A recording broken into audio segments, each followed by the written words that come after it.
आइए देखते हैं पोल्यूशन के प्रकार। तो पोल्यूशन कई तरह के होते हैं। एयर पोल्यूशन है, नॉइज़ पोल्यूशन है, वाटर पोल्यूशन है, रेडियो एक्टिव पोल्यूशन है, सॉइल पोल्यूशन है, ई वास्ट पोल्यूशन है, बायो पोल्यूशन है। और इसमें हम चर्चा करेंगे पहले वायु प्रदूषण का, एयर पोल्यूशन का। तो वायुमंडल में एयर में जो गैसें होती हैं उनकी मात्रा निश्चित होती है। जैसे नाइट्रोजन है 78% होता है, ऑक्सीजन जो है 21% होता है, CO2 जो है लगभग 3.003% होता है, आर्गन 0.9% होता है। ऐसे उनकी मात्रा निश्चित होती है। जब प्राकृतिक या मानवीय कारणों से वायुमंडल में गैसों की मात्रा में अवांछनीय परिवर्तन हो जाता है या किसी अन्य अवशिष्ट के आ जाने से उनकी क्वालिटी में गिरावट आ जाती है, तो उसी को हम वायु प्रदूषण करते हैं, एयर पोल्यूशन करते हैं। अब एयर पोल्यूशन में कई पोल्यूटेंट होते हैं, हमने सामने दिखाया है लगभग 10 होते हैं, लेकिन इसके अलावा भी होते हैं, लेकिन मैक्सिमम ये मोटे मोटे जो 10 मैं आपको बता रहा हूँ। सबसे पहले होता है carbon monoxide. Carbon monoxide air pollution का 50% कवर करता है, जान लीजिए। 50% एयर पोल्यूशन सिर्फ कार्बन मोनोऑक्साइड के कारण ही होता है। और ये मेनली जो जीवाश्म ईंधन के जो कंबशन होता है उसके कारण होता है। और परिवहन में चलते हैं जो भी बस ट्रेन जो भी चलते हैं उनके जो है पेट्रोल और डीजल के निकलने वाले गैसों से इनका जो है ये CO निकलता है। इसका इफ़ेक्ट समाज पे और पर्यावरण पर बहुत ख़राब पड़ता है। कारण ये है कि इसको हम दमघोंटू गैस कहते हैं, क्योंकि ये सांस के माध्यम से जब ब्लड में पहुंचता है तो हीमोग्लोबिन से इसकी जो रिएक्शन करने की क्षमता है वो ऑक्सीजन के तुलना में लगभग 250 से 300 गुना बढ़ जाती है, जिसके कारण सांस फूलने लगता है। इसलिए इसको हम दमघोंटू गैस कहते हैं। आगे आते हैं सल्फर डाइऑक्साइड। ये 20% जो है एयर पोल्यूशन को कवर करता है। ये मेनली ऑयल रिफाइनरी और जीवाश्म ईंधनों या स्वचालित वाहनों से निकलता है। इसके द्वारा जो है एसिड रेन बनता है। अब कैसे बनता है मैं आपको बता रहा हूँ कि सल्फर डाइऑक्साइड जो है वायुमंडल की नमी को अवशोषित कर लेता है और सल्फ्यूरिक एसिड बनाता है, H2SO4। सल्फ्यूरिक एसिड H2SO4 बनाता है, ये है सल्फर डाइऑक्साइड। और फिर यही H2SO4 बारिश के माध्यम से, बारिश से जो मिलता है तो ज़मीन पे आते हुए, धरती पे आते हुए, ये मान लीजिए वायुमंडल है, यहाँ से ये SO2 निकल रहा है और यह धरती पे आता है तो ये H2SO4 बन जाता है और इसी को हम एसिड रेन कहते हैं। और यही एसिड रेन पत्थरों के लिए बहुत हानिकारक होता है, इसीलिए इसको जो हम स्टोन लेप्रोसी कहते हैं। आगरा और का ताजमहल जो है, मथुरा रिफाइनरी, आगरा में जितने भी औद्योगिक इंडस्ट्री हैं उसके कारण जो है ताजमहल पर पीला पीला धब्बा पड़ने लग रहा है, दिखाई दे रहा है। इसलिए इसको स्टोन लेप्रोसी या स्टोन कैंसर भी कहते हैं। इसको क्रैकिंग गैस भी कहते हैं। क्रैकिंग गैस कहते हैं इसको। ये PCS में और UPSC में पूछा गया है, स्टोन लेप्रोसी किसको कहते हैं। और स्टोन लेप्रोसी समझ ही रहे हैं, कुष्ठ का रोग जो है मनुष्य में, अगर भगवान न करे किसी का हो, जब होता है तो चत्ते चत्ते शरीर में दिखाई देते हैं। ठीक ऐसे ही जो है चत्ते चत्ते जो है वो पत्थरों में दिखते हैं। सर्वप्रथम एसिड रेन जो है स्वीडन में प्रारंभ हुआ था, लेकिन सबसे ज़्यादा एसिड रेन जो है वो नॉर्वे में होता है, नॉर्वे में। इसलिए नॉर्वे में जो है अंतर्राष्ट्रीय एसिड अनुसंधान केंद्र स्थापित किया गया है। आइए देखते हैं नाइट्रोजन ऑक्साइड। नाइट्रोजन ऑक्साइड जो है जेट विमानों में प्रयुक्त होने वाला ईंधन और खनिज तेल और जीवाश्म ईंधनों से निकलता है, और ये भी एसिड रेन बनाने में जो है महत्वपूर्ण योगदान देता है। नाइट्रोजन ऑक्साइड जो है नमी को अवशोषित कर लेता है और नाइट्रिक एसिड बनाता है। यही नाइट्रिक एसिड जो है फिर वर्षा के साथ क्रिया करके एसिड रेन बनाता है। तो एसिड रेन में SO2 और ये NO2 नाइट्रोजन ऑक्साइड ये महत्वपूर्ण योगदान देते हैं।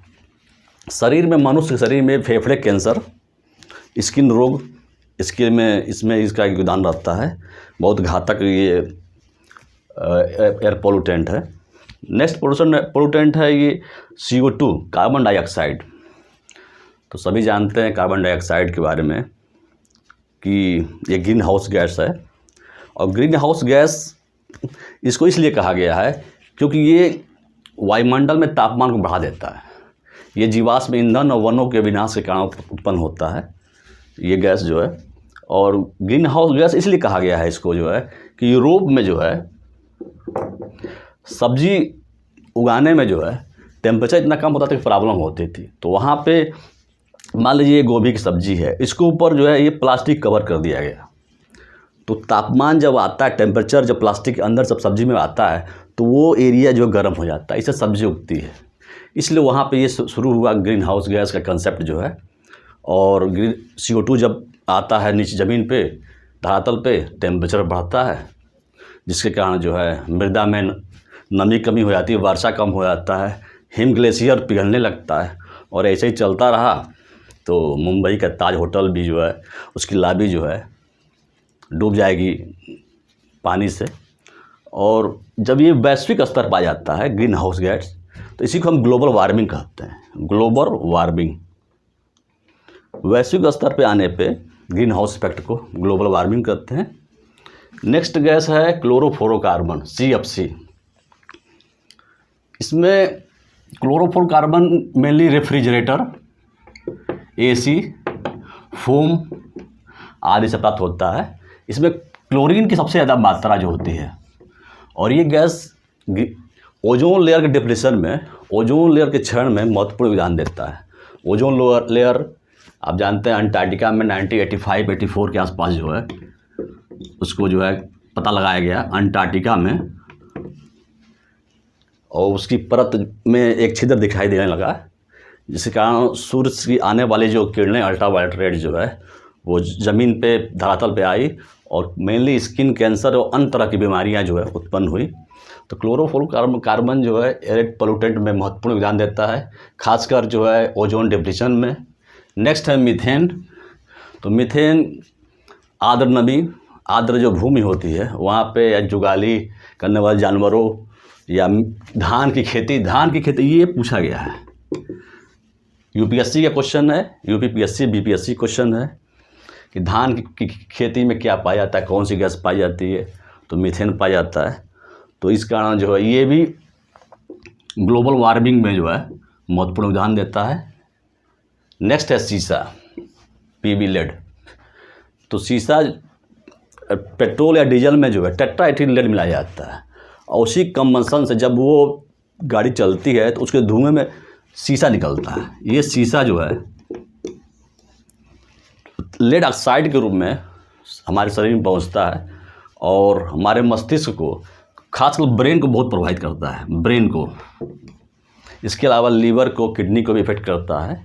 और इसीलिए आप जानते होंगे, देखते होंगे कि गांव के लोग कम चिड़चिड़े होते हैं शहर के बच्चा, क्योंकि शहर में जो है घोड़ा गाड़ियों की काफ़ी तादाद रहती है, तो ज़्यादा अग्रेसिव शहर के लोग हो जाते हैं।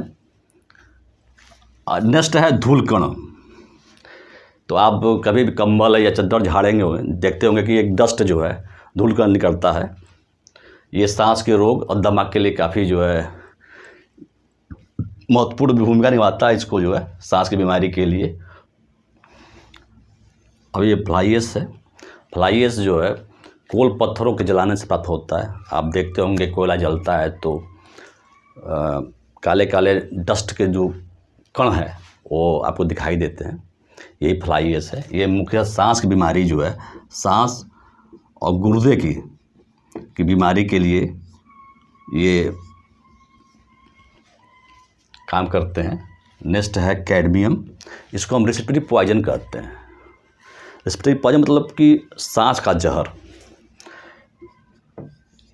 इसके काम होता है और ये किडनी और लीवर को प्रभावित करता है। इस तरह हमने वायु प्रदूषण, एयर पोल्यूशन में पढ़ाया जो है। तो कुछ इम्पॉर्टेंट जो क्वेश्चन जो हमेशा यूपीएससी, बीपीएससी, यूपीपीसीएससी या सभी एग्ज़ाम में आए हुए हैं, ग्लोबल वार्मिंग ये कार्बन डाइऑक्साइड से होता है। कार्बन मोनोऑक्साइड, इसको हम दम घोटू गैस कहते हैं, ये भी पूछा गया है। ये हमेशा पूछा गया है। एसिड रेन हर एग्ज़ाम में पूछा गया है। इसको क्रैकिंग गैस या स्टोन लेप्रोसी या स्टोन कैंसर कहा गया है इसको। नाइट्रोजन ऑक्साइड ये भी एसिड रेन के लिए जो है जिम्मेदार है। ये ओजोन के डिप्लीशन के लिए ये भी पूछा गया है। मीथेन धान की, ये सारे क्वेश्चन जो है, ये टॉपिक जो है इससे पूछे गए हैं विभिन्न प्रतियोगी परीक्षाओं में। तो अब तक हमने देखा वायु प्रदूषण। आप हमारे चैनल सब्सक्राइब कीजिए, वीडियो को लाइक और शेयर कीजिए, और जो भी आपको पढ़ना चाहते हैं तो हमारे कमेंट बॉक्स में ज़रूर बताइए। और हमारा एक रिक्वेस्ट है कि आप एक पेड़ ज़रूर लगाइए और एक सेल्फी के साथ जो है हमारे कमेंट्स बॉक्स में पोस्ट कीजिए। Thank you.